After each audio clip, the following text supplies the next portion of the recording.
Welcome back to a little preview on Whet Your Palate. We have another special guest coming up on Go With Your Palate. We've got Jaydi Samuels Kuba. She is a matchmaker out in Hollywood, Southern California, LA, and she's got some great insights. It was just a blast to talk to her, talking about some of the trends that have come and gone. People talking about gaslighting, narcissism, love bombing, shrekking, and how those things have come, gone, and there's new shit coming around the corner. But man, yeah, it was just a great conversation about what she's seeing in the dating world, how she helps couples find each other, right? I mean, I just want to say that Joe and I are blessed to have found love in our lives, but damn, it would have been great to have a JD around when we were out there in this busy world, man. If you don't have time or you've had some shots and misses and you don't like it, there are people out there to help you that are way better than the dating apps, and JD is just one of them. She and her business partner, great stories, great advice. Listen to the podcast. You're going to love it. Contact them if you're looking for a little bit of help. Dude, there's hope for you lovely singles out there, so tune in and get the tips.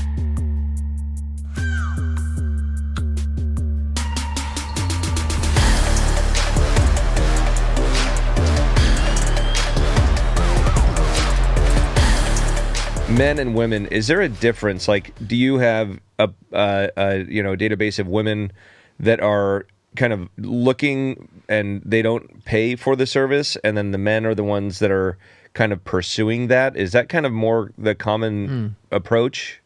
Okay, so actually, I have to spend a little time discussing this because I used to give a very canned response, and it seems that I posted a clip answering this very question recently from a podcast I was on over the weekend. I released some clips from it.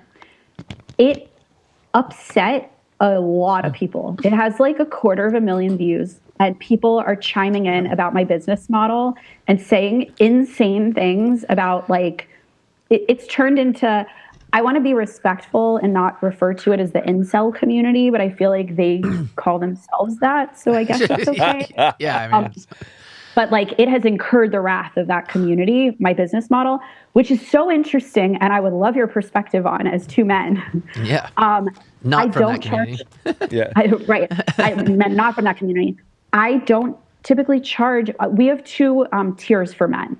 We have a tier that is a very reasonable annual fee that allows us to consider basically every woman we've ever met for you, right? Like whether they're actively paying us to be in their database now, or maybe we set them up 5 years ago, but they didn't renew, but they're single, right? It allows us to consider the whole pool. Or we have a complimentary tier for straight guys where if you want to get set up, we treat you as a paying client and we find a mutual match for you.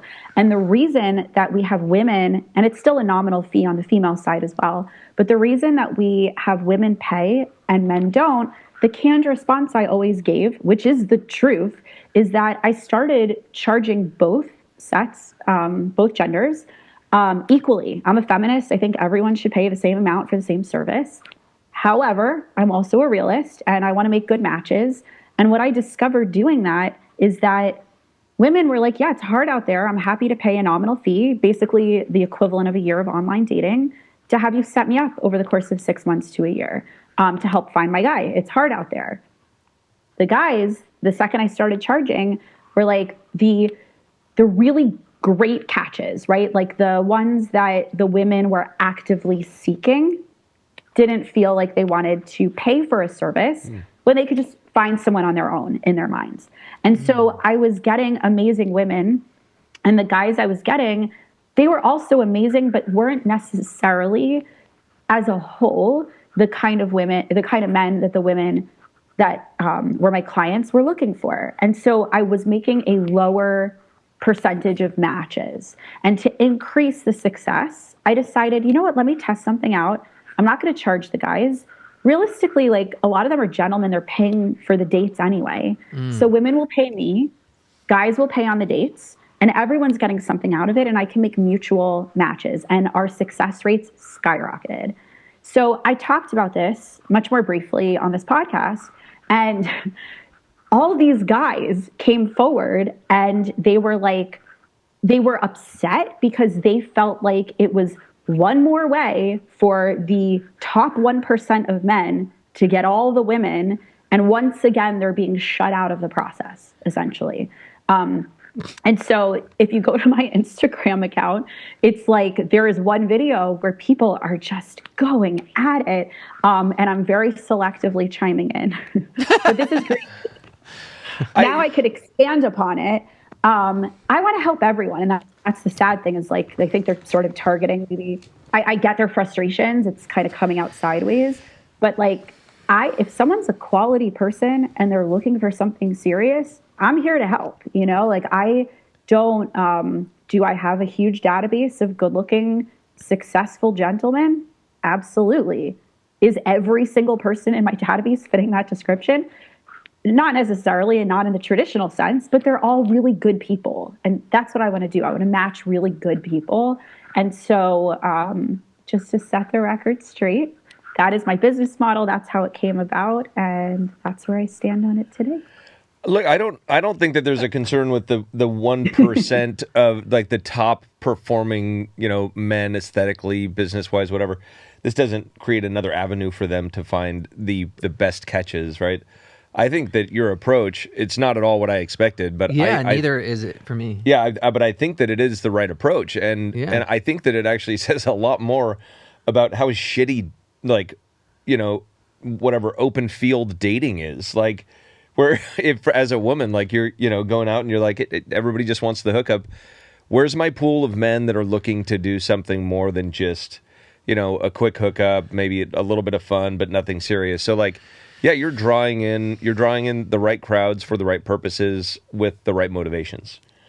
And that all makes perfect sense to me. So whoever these douchebags are that are worried about it, maybe they should, get rid of their fancy pants watch and going out to the clubs every night and buying bottle service and trying to bang bottle rats, because that's not how you're going to find a good... You'll find Joe's comment if you scroll today. Just scroll down, take a little... You'll know it's him. It won't be. I don't think it'll be his handle. He's got a side one for that. But yeah, I want to chime in too. I'm pleasantly actually surprised by your business model, and this is why. Because in past experience, with like dating online and girlfriends that I knew at the time that were dating online, they would always kind of be like, "I've sent one message and my inbox is 9,998 I have to go through of men that have reached out to me. What about you?" And you're like, "I have 9,908 messages out, sent." And I got a welcome message in my inbox from the dating site. You know what I mean? And so, but like, The whole point of that is, and it wasn't really like that, but it was like there was this huge pool, like women were just kind of like, they're just guys. It's just I can't even keep up. I think, it was just kind of like turned into this game. They were just, and we kind of talked about this before about changing the behavior of just kind of waiting, and that this was way back too. This is kind of like, because I'm old, and this was kind of in the beginning of the dating sites and stuff. But what I like about this, though, too, is it kind of incorporates what I think Joe and I have grown up with, chivalry, and kind of like this idea that I think we've always, when we were in the dating world, we were always thinking, we're going to go on a first date, we're going to pay for that date. It's just kind of a thing we do, and that's the way we were raised and stuff. And I think the way that you have it set up is kind of cool, because it's like, in a way, it kind of like instills that, that politeness and stuff that I like about it, and that, chivalry and whatnot, and they're going to pay for the date. And then, then you have the women that are kind of, really serious about meeting the right person. And so they've kind of opted in their self with, paying their annual fee. And I think you're just like bringing people together. And at the end of the day, dude, this is America, dude. Like, you're doing a good, honest business. How about we let you do your business yourself? Like, it's like, if you guys have a problem with it, I don't know. I would just tell the other people in the comments, like, dude, go somewhere else then. Like, what I mean? Like, why are you here? I've been chiming it. I mean, it's gotten off the rails. Like, people are like, we're comparing it to prostitution. I'm like, this is not really the demographic. Okay. God, wow. Not the right demographic of people that I would be matching, But it's, I would say as a whole, there's a lot of vitriol these days for the other side. Women think men have it so easy. Men think women have it so easy. And the reality is, as someone who coaches both, and I think there's so many people that we match and coach at our business. Like, I think it's a fairly good microcosm for, at least in the United States, of what dating is like. The struggle is very real on both sides. It's just they're dealing with different circumstances. I do empathize with a lot of the men that are struggling. I empathize with both, to be clear, but just to start with the men, I empathize with the men who are struggling because I think there's a lot of denial about the way they're feeling right now, which is kind of what you're speaking to, right? There is this law of hypergamy that applies to online dating and also in real life dating, where most women are interested in a certain pool of guy, and the rest of the guys are going unnoticed in those environments.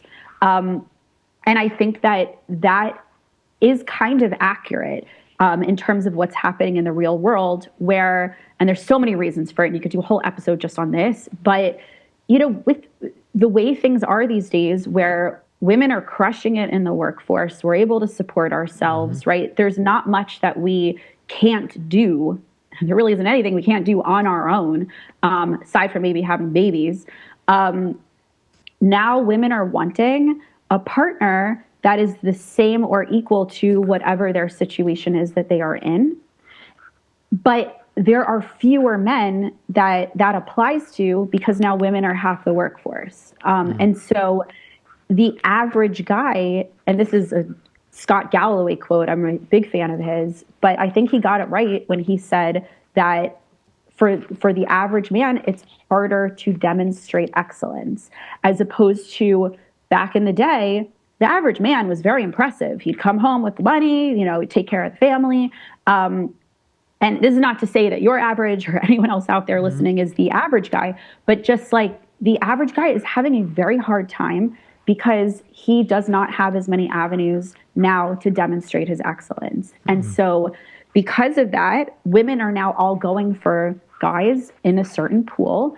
And there is a huge trend of like, if I can't get that, I would rather be single. And that never used to be the case, right? And so there's all these empowerment movements. You see these communities of women living together, raising their children in communes, like on their own. There was just this big article of women doing this in an apartment in New York. They have like a bunch of family, like women living together with their children. Like it's wonderful that exists, right? But they're choosing to kind of go at life alone rather than what they view as settling for the subpar man. So that's hard. That's a hard thing, like, for men to be out there dating with that context.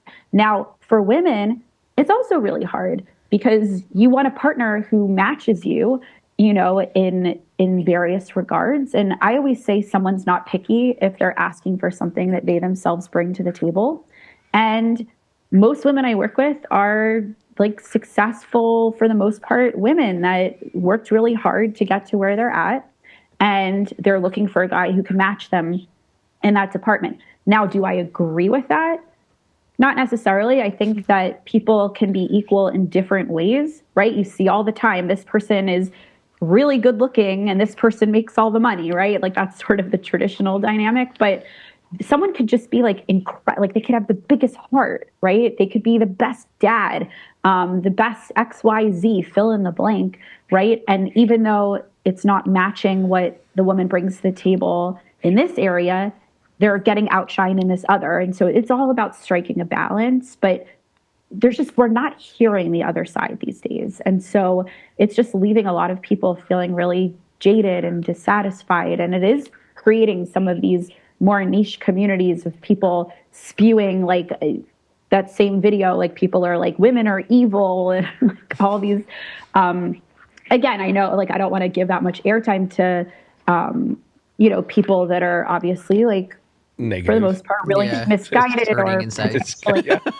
like just hurting and all of that. But it's like the hurt on both sides is coming from very real places. And I care about everyone finding love, and it's just hard for me to see. And I just think we need, as a society, like all give each other some grace and see the good in each other and start looking for what's right in the person sitting across from you on a date rather than how could I best this quality, like next, and just, swipe on to the next date. So yeah, almost like you want to fill each other's voids in a way and then uplift the positives.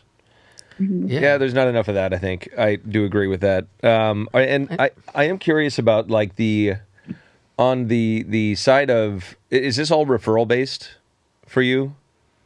So my company on the matchmaking arm of the company is referral, but I do date coaching internationally. So that's not something anyone needs a referral for. For matchmaking, just so I could sleep at night and I know, like, I set someone up on a date and someone's not going to, get sexually assaulted or something, knock on everything in my house right now. Having someone that can vouch for you really does go a long way to making me at least feel more comfortable that my clients are in good hands. Yeah, I think that's very important. I figured there was something there, and part of that, the follow up to that would be if there was a guy who was kind of more of a serial dater and went through 5-6 dates and didn't have a great experience from the woman's perspective, is there a point at which you cut off and you're just like, look, this isn't the right fit, and our services aren't really the right fit for what we're trying to find for the woman on the other side of the aisle? I don't think I would cut them off for that reason. Like, we just had a marriage this past year between two people where it was her first setup through us and his 12th, I want to say. It was over the course of different years, and he had dated on his own and come back. We set him up like 12 times. We really, he was pretty open. That was another case of a guy that was just very open, but also in some ways specific in a way that we didn't quite have what he was looking for until she walked through the door. And we were like, oh, this is what it is, right? And so it's not his fault that his wife wasn't in our database. We took our best swings. You never know. We never will knowingly set someone up if we know it's not a match. But if we're not sure, we might make that introduction because we don't want to accidentally overlook someone who could be your future husband or wife. So he was very gracious. He went on, 11 different dates before he met her, some more than one date. If someone's really trying and they're not overlooking people for egregious reasons and they're being a gentleman, when they're going out, I'm not going to say oh, you didn't find your wife fast enough, goodbye. Yeah. Right. If they're sleeping with people every single time and not calling the person back, I might not set them up again, so I think that was the scenario I was referring to. If someone's mistreating my clients, I actually love when people hook up on the dates I set them up on, just because clearly that means it's going well. But I want people to be respectful. I don't want any ghosting happening. As long as people are treating each other with respect, I'll continue to set you up until I find your person. I like this. And I think we should maybe get into, there's this guy we had on the podcast just recently named Dave. He's kind of a big deal. I thought you were I've got a referral for you. Yeah, he's a big deal. Good looking guy. Good looking guy. Got everything going for him. All the ducks in a row. He's got an amazing wife though. Reality TV. Yeah, he couldn't stop talking about his wife. He loves her. This guy sounds amazing. Tell me more. All right, so you got to tell us the story of how you and Dave met, and now you're married, you have a family. It's a beautiful story. Yeah. But would love to hear it from your words, because it's quite interesting. Yeah. Yeah. Well, I write about it a lot in my book, but the abbreviated version is that he came to the company. He was referred by that woman who, was shrekking. We set him up. We set him up on 5 dates. He was looking for something really specific, and that was not me at all.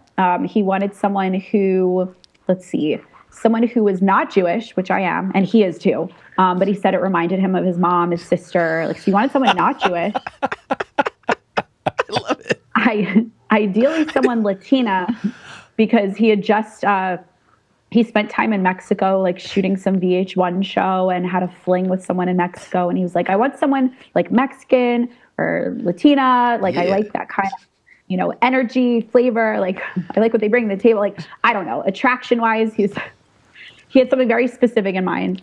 And then what else? Someone who enjoys a good cocktail or 4. I'm not the biggest drinker. I know it's a little bit ironic because the podcast that I'm on right now.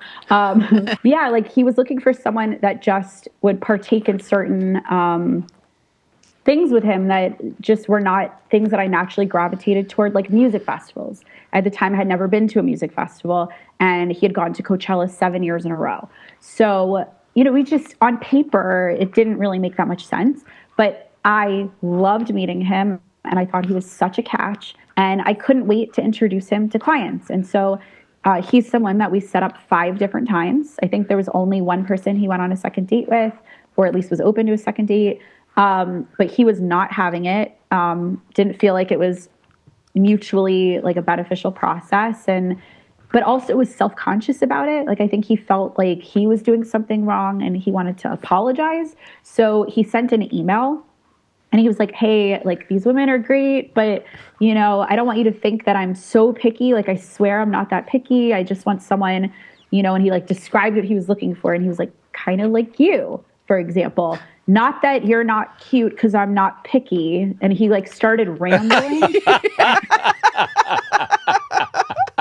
But also, like, this was not in person. This was an email. So he did not have to hit the send button, or he could have hit it. So like the guy knew what he was doing. Oh, he was nervous. Yeah. Yeah. Sent it to me, fired off the email. At the time, I was in Hawaii with my ex-boyfriend. And I remember I'm like in the hotel room. I read this email and I felt like probably a way I shouldn't have when you're in a relationship, which is like, ooh, like he thinks I'm cute, Guys will reference myself or my business partner all the time as a comp, just because when you're sitting across 2 people that are very different, like my business partner is a lot more extroverted than I am. She's blonde, she's bustier, there's like certain traits that she and I are different. And so sometimes a guy will be like, oh, I'm looking for like someone like you, Lauren, or someone like you, Jaydi. So for me, it's very clinical, and I don't look at it as like, oh, they're hitting on me. We don't know that many people in common, and they're just trying to describe like, oh, I want someone petite, or I want someone brunette, or whatever. Mm-hmm. So every once in a while, like someone will, reference one of us, and it's just very clinical. And I'm like, cool, got it. When he did it, I felt some kind of way. So I was like, okay, this is very telling. I passed him off to my business partner. I was like, I should not be the one setting this guy up. I'm in a relationship. And so he ended up writing me back saying, did you pass me off to Lauren? He got he was like, sorry if like that was weird or whatever. I was like, no, it's fine. And so anyway, I told you this would be a short story. This is not short at all. I became single a year and a half after that email. And I was thinking about him a lot, and I had never asked out a guy in my life. And I thought, he's not going to know I'm single. I wasn't advertising I'm a single matchmaker. And also, who's going to ask out their matchmaker? I was like, if I ever have to ask out a guy, this is that moment. And so I just emailed him and I said, checking in, how's the single life going? He said, I just got back from Coachella for the 7th time. I think I'm finally over it. I'm ready for the next phase of my life. But what does that mean? And I wrote, it means you should take me on a date. So that is how it all happened.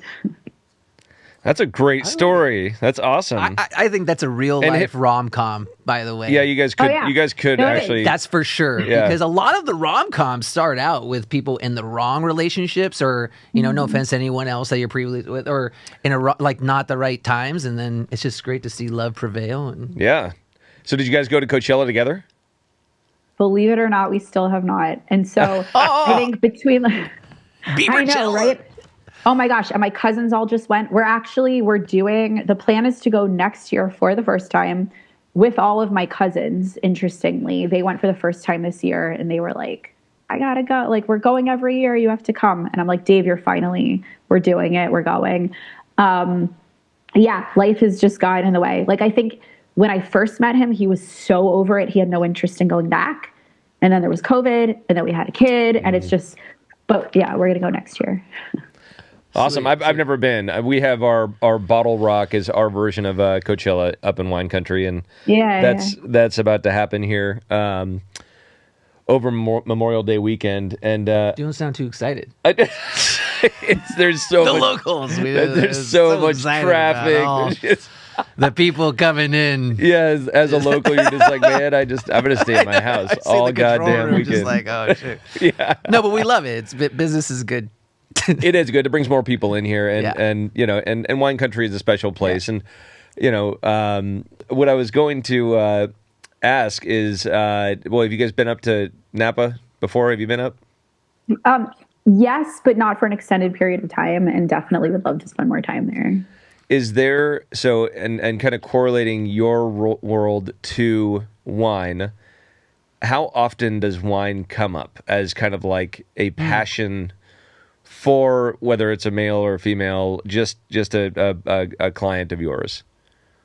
I mean, so the same guy this morning that I was doing his intake right before this podcast, it was a deal breaker if the woman didn't drink. And we had the whole conversation of like, just so you know, my husband said the same thing and I'm not a big drinker. But that being said, he was so open that I was like, let's make this a hard line because I'm thinking of too many women for you. This will help me narrow it down. It comes up a lot and I really try my best to honor people's requests. I do think that, you know, social drinking is a huge part of people's lifestyles. And so that's something that people want to share with their partner. They want to bring their partner into environments where they're going to be comfortable with their friends that are in those situations. I have clients that are sober that it comes up in that regard too, right? And so on both ends of the spectrum, it is something that I ask in an intake questionnaire, and it is something, depending on their answer, that I'll ask follow-ups when we're doing that initial face-to-face to get to know them even better. It's absolutely a part of lifestyle and something that should be considered, you know, when matching two people. And you get the same thing on like weed smoking, that sort of thing, I assume. Yeah. No, absolutely. But all these things, for the most part, unless someone has a circumstance where, you know, they're sober and it's triggering for them to be around someone who drinks, I will weight it more as a preference than a deal breaker. But I always try to honor people's preferences, right? Unless there's someone exceptional. And so when it comes to drugs, drinking, you know, it's something that I absolutely factor into people's lifestyles. But it's not like a hard stop because I have seen it work with couples sometimes where they're not exactly matched in those arenas. Like I would have said if I went to a matchmaker that I wouldn't want a guy. I'm so like straight edge that I wouldn't want a guy who does any drugs at all. And you met Dave, not the case. Yeah. So he was a great guy. Yeah. He had a wilder, like for what I would have considered like a wilder past when he and I met. And so, you know, I do think it's more about people's compatibilities in the present. I think sometimes there's judgments that are wrongly made about people who have differing lifestyles, but as long as they're compatible in the present, I think it's great. No, yeah, I totally vibe with that, and I think you make an excellent point. I think, you know, I think it would be unfair to say that you have to, I feel like you have to. This is personally speaking, that you have to work hard not to carry your baggage into your next relationship with all your judgments and everything like that. And if you're dating again and stuff, and so it's like I think sometimes people can be quick to be like, well, I can't be with a drinker. Maybe they had some past experiences with people that were heavy drinkers, but then they like meet someone that like has one drink and they're good. And they're like, exactly. Oh, whoa, crazy. And they're like, yeah, I just don't have, you know, the need for, that's kind of what I usually do. I like a little cocktail or someone that's just like, yeah, I have some glasses of wine and, you know, it's not always turning into some, you know, I'm getting arrested and, you know, I mean, the car got impounded and, you know, some kind of crazy thing, you know, like, so. No, it's true. Like in the TV writing world, sometimes you'll get a note from an executive that doesn't like a joke in a script or whatever, and they'll say, take it out. But it's the bump. We always say, like, the writing terminology is, what's the bump behind the bump? Like, okay, this is bothering you. Why is it bothering you? Mm-hmm. And so with dating, it's like, because you don't necessarily need to take the joke out. Maybe it's the context, like the way the joke is set up, right? I think with dating, it's similar in that, okay, someone's saying that they don't want to meet anyone that drinks. You're like, okay, but why? Oh, you had a bad experience with someone who was a heavy drinker and they had rage issues when they were drinking or whatever. Well, I know this great guy that drinks socially and is actually like even more fun to be around, you know, and is going to be, you know, a total gentleman at all times, you know, like the drinking is a non-issue.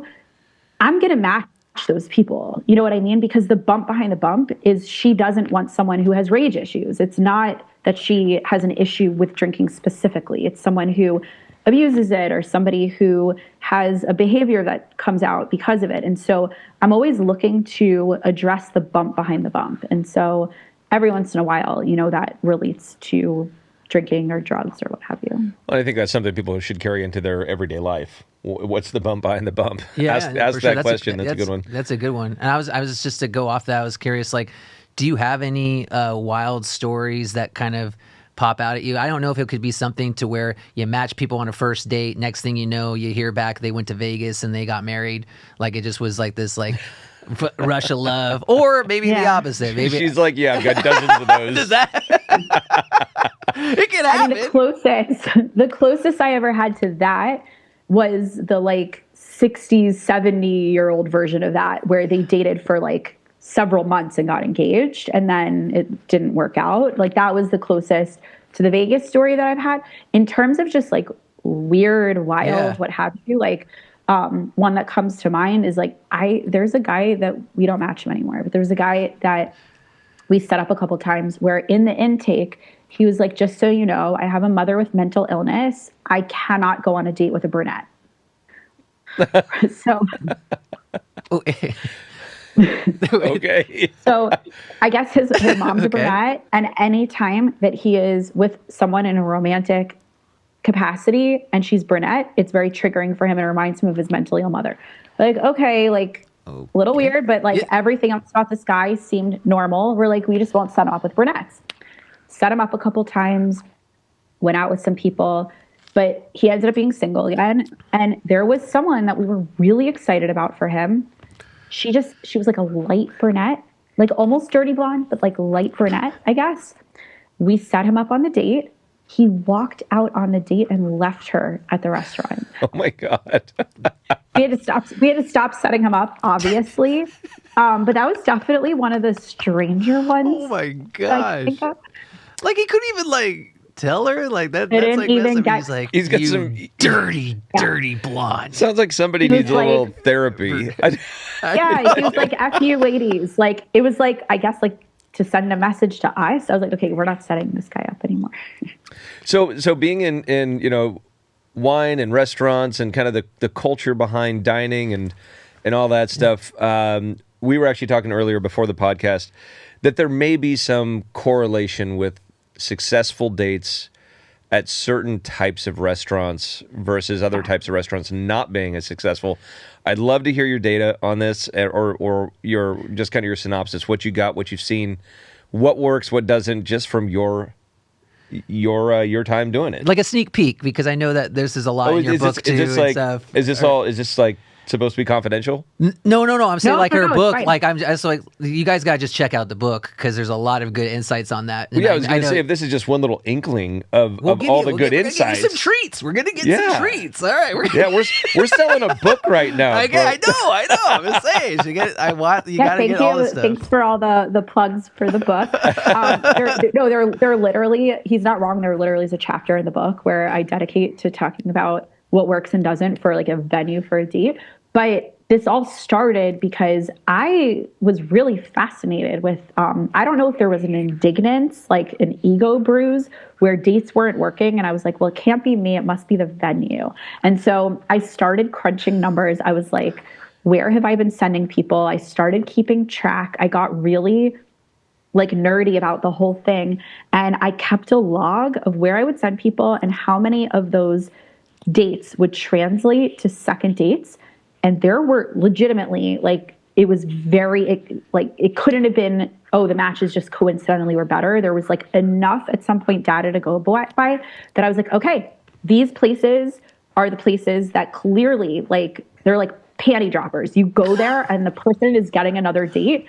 And this one, it's I'm dooming them. They had no chance. It's because I sent them to this place.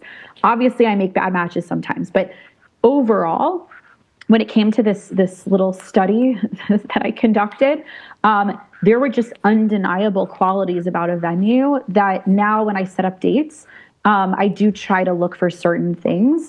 Parking is so overlooked when it comes to going somewhere on a date. I know this doesn't apply to if you have East Coast listeners, in New York or what have you.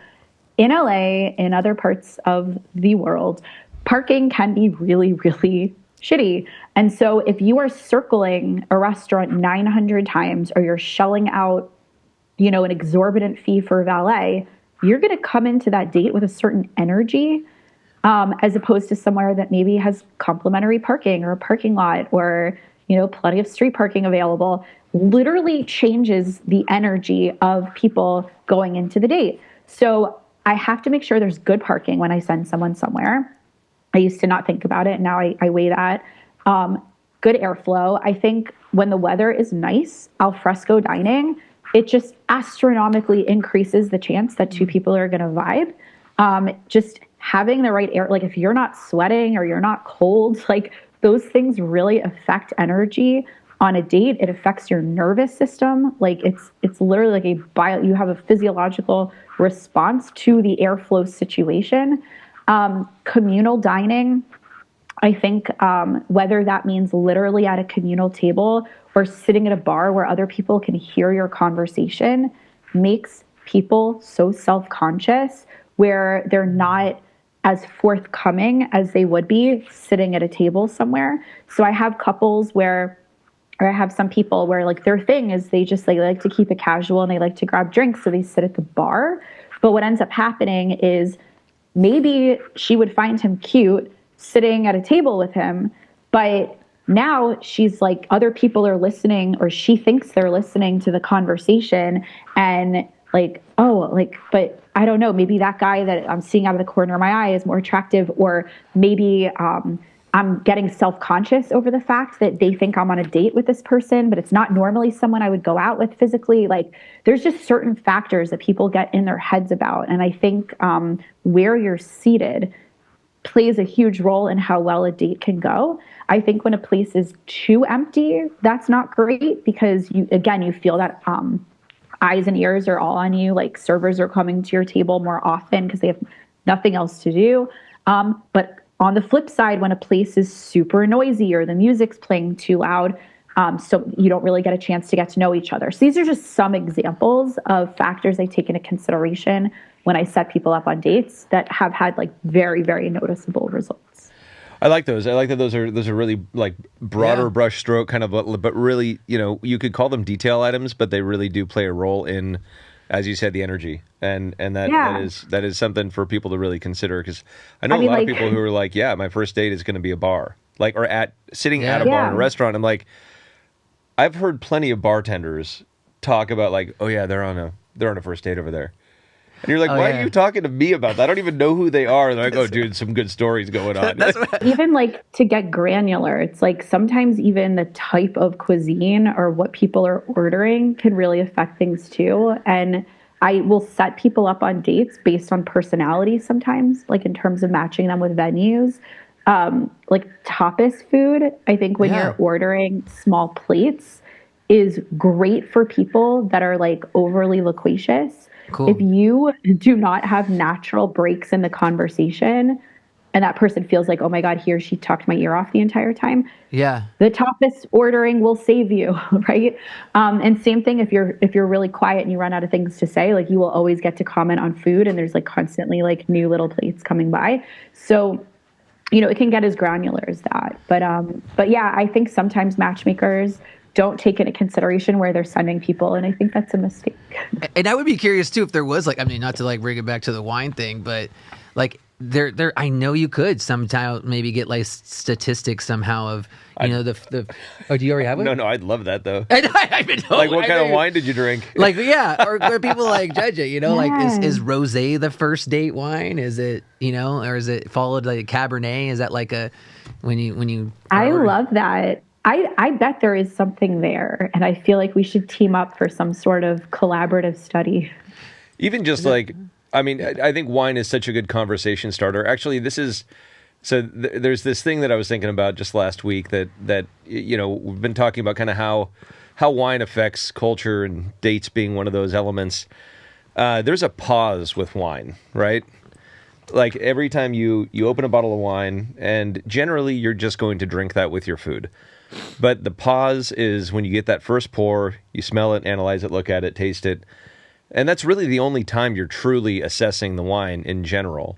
And then from that point on, you're enjoying it. But that pause moment is like, there's something special in that pause moment. And whether that starts a conversation with a date or a conversation at a table of, a group of friends, that pause is like, there's something there that's special in the culture of wine that kind of resonates through the culture of humanity. I agree. I think also just in terms of drinking is like a social lubricant in general. Typically the dates where there is wine involved, I haven't like crunched the numbers, but I could tell you just like knowing how the dates go, like they're usually better, when there's obviously like there's people every once in a while I'll get like, oh, it was excessive. He had like 5 glasses, whatever. But like the people that just like socially, or they're getting a, glass or 2 or sharing a bottle at the table, like the dates are always better. And so it's the same like when I hear people like hooked up on a first date or whatever, like if I hear they shared a bottle of wine, I'm like, these are always good signs that the date went well. There's one thing I've talked about on the podcast, so I won't go into the details, but in your free time, look up Scrumping and how have you heard about this? It's not a dance. No, it's not a dance. I grabbed my phone. I was like, no, I'm going to behave. I'm not going to look till after. So Scrumping, spell it just like it sounds. And the newest theory is that eating fermented fruit with early humanoid apes is what separated, kind of what we are today from other primates. Because it created community, because it created kind of, more free thought and acceptance of others and all that stuff. And we're not talking like, they weren't getting blasted off of like rotting bananas on the forest floor. It was just that it kind of loosened it up enough where it was like an accelerant to what we became as humans. So I just thought it was a really interesting theory. So fascinating. Yeah. I'm going to be reading a lot more about this, but also like it kind of makes sense. So I mean, it does make sense. It's like just I've read a couple different like medical journals on it because that's where I like to go. And it like used to be that it was more of a safety thing. They're eating fruit off the floor rather than off in the trees. But no, it's just like it's pretty fascinating. So that's something there. And maybe we do some kind of collaboration sometime about figuring out what wines are, what type of wine is like the most successful. But I do think that there is that pause, that conversation piece. That enjoyment, that social lubricant, all of those bits and pieces kind of add to a beneficial outcome. And I'm not saying you have to drink to succeed. I'm just saying that there is an element of it where if you do imbibe in a nice glass of wine, I do think that it can help. Oh, for sure. Yeah, it's like the whole square rectangle thing. Like one is one, but the other isn't the other. I always say it the opposite, so I'm not gonna attempt that.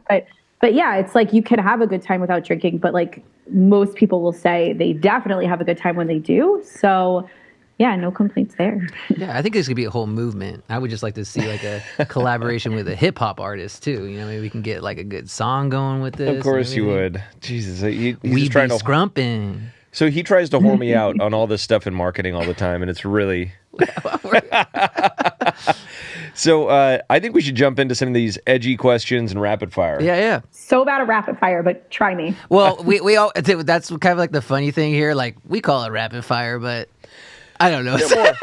They're more conversation starters. We're trying to get real fast. Like what? Let's see. Your dream date location. This could be personal or what you think the dream date location would be for somebody you were setting up. I mean, the first thing, because it's rapid, that comes to mind is Dave and I are going to a wedding in southern Italy coming up, and we are going to dine in a cave.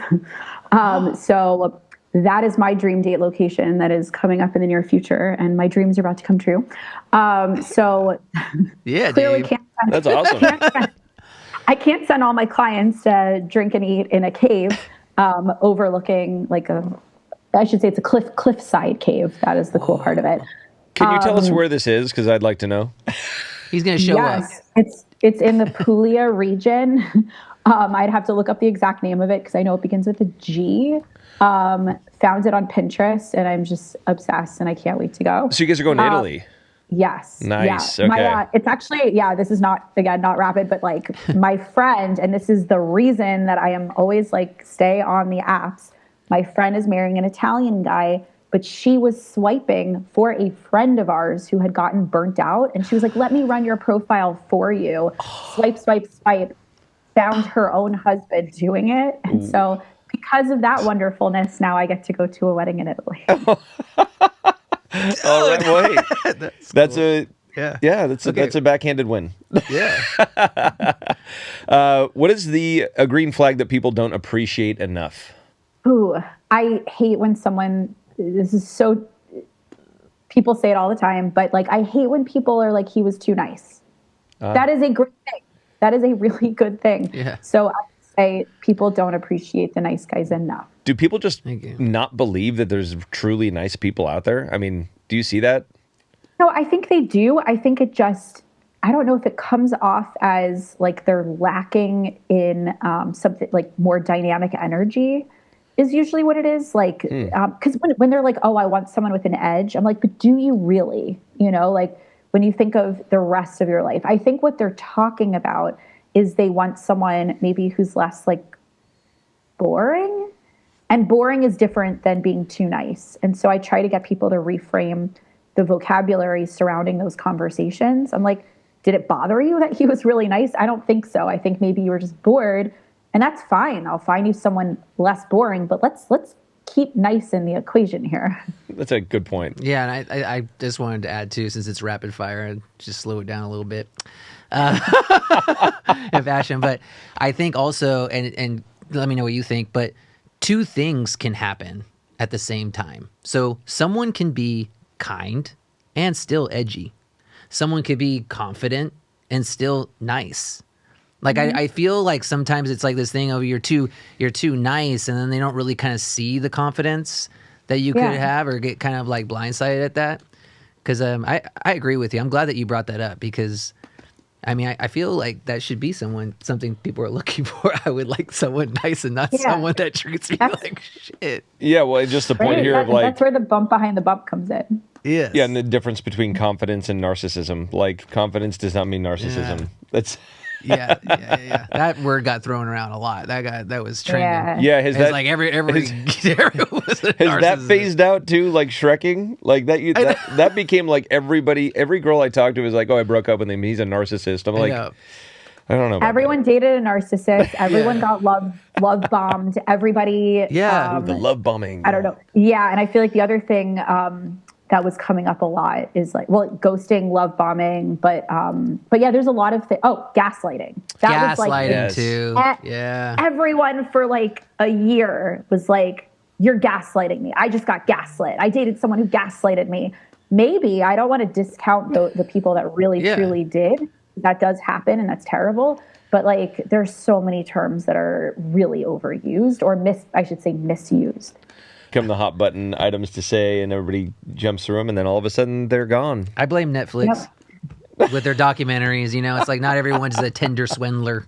You know what I mean? Because it's like those people that were get gaslit and stuff like that. Like, yeah, but did the person, your ex, did they steal hundreds of thousands of dollars from you? Because that's a successful gaslighting. That's a successful gaslighting. I feel like Netflix has caused the demise of the entertainment industry, so you can blame Netflix all you want. All right, what is the biggest red flag that people ignore way too often? Inconsistent behavior. So I think people ignore if someone is mistreating them, but then like make up for it, they apologize, everything's great. It's not the same thing as someone treating you consistently well, yet people will stay in a relationship for years where there's inconsistencies happening. And I feel like, to me, that's the biggest red flag. And I don't know if it's intentionally overlooked or people just they're in denial, but someone needs to be treating you consistently well for that to count as being a healthy relationship. You said you weren't good at rapid fire. You've had your last two responses were like fucking awesome. All right, last one. And this one's a funny one because it's texting, calling, or just paying attention in the post-date immediacy of the post date. Too much texting or calling or attention, good or bad, indifferent. Like I think people, I guess what I'm saying is people hesitate because they think, oh, I shouldn't text her just yet because I don't want her to think I'm desperate. Yeah. So is that like, do you have a rule of thumb on that, or is it just wear your emotion on the sleeve? There's two questions in there. There's timing of texting, and then there's frequency of texting, right? So I'm all for someone texting someone soon, right? Like Dave and I went on a first date, and like I think he texted me before I got home, or he dropped me off, but texted me like right after. That's great. You have a good time. You want to let someone know right away. Like I'm all for texting someone the next day, calling the next day, whatever. Say you had a great time, or starting a conversation. Frequency, chill the fuck out. Like, I think that if it's between, oh, I haven't heard from him enough, I'm worried, or I haven't heard from her enough, I'm worried, versus, oh my God, like constantly sending me messages. You don't want to be the person that the person's complaining you're like messaging too much. I also think the stage of the relationship matters, but generally speaking, texting early is great after going on a date with somebody if you're interested. If they complain about that, they're not that into you.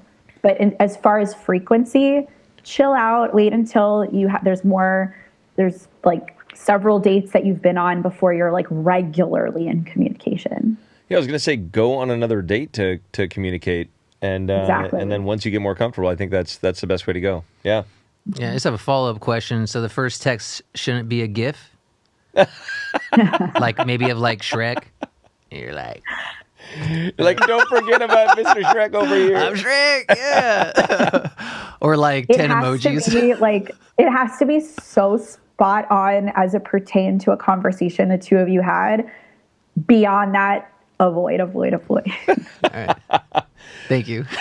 Well, JD, I want to say thank you very much for joining us on the podcast. Yeah. It was a real pleasure. We got some great insights. I think all of our viewers and listeners are gonna love this. So thank you for taking the time, and thank you to your husband Dave as well for him taking the time. We've had some really good conversations in the past couple weeks. Yeah, and please. I know you guys got some plans, Italy plans. It's great, but we would love to have you here, and show you around. If you guys are ever in the Valley, please let us know. Yeah, that would be awesome. We'll definitely keep you posted. And thank you for having me on. This is a really fun conversation. Yeah, cheers. All right. Cheers. Thank you. Until next time. Cheers. Thank you. Peace.